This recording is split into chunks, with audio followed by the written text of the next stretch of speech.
Dada, mambo vipi? Poa. Bora mimi nina challenge Ehe.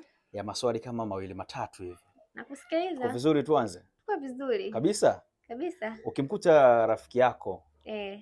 BFF, yani mmeshibana sana, Ndio. yupo ndani na ex wako, utachukua maamuzi gani?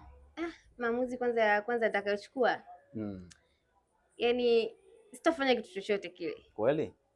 Kweli kabisa. Nitaondoka kwa hasira. Rafiki yako? Rafiki yangu ndio. Ila baadaye utampigia simu au Hapana, sitompigia simu. Yaani hapo ndo najua kabisa. Mapenzi ndo yameisha hapo. Yaani mapenzi yameisha na urafiki umeisha kabisa. Na kwenye mahusiano bora uwe single mwenye amani au kwenye mahusiano ambayo yana drama? Bora niwe single mwenye amani kuliko mahusiano yenye drama. Sitaki mimi drama. Sitaki. Takufa kabla wakati wangu. Unaweza kuwa single? Naweza. Kweli? Kwa nini siweze? Mwanaume anatakiwa kutoa hela ya nyumba kila siku? Kama anayo anatakiwa kutoa, lakini kama hana, akikutana labda na mwanamke mwenye uelewa labda anaweza kumwambia kwamba leo mke wangu sina, na mwanamke pia akamuelewa.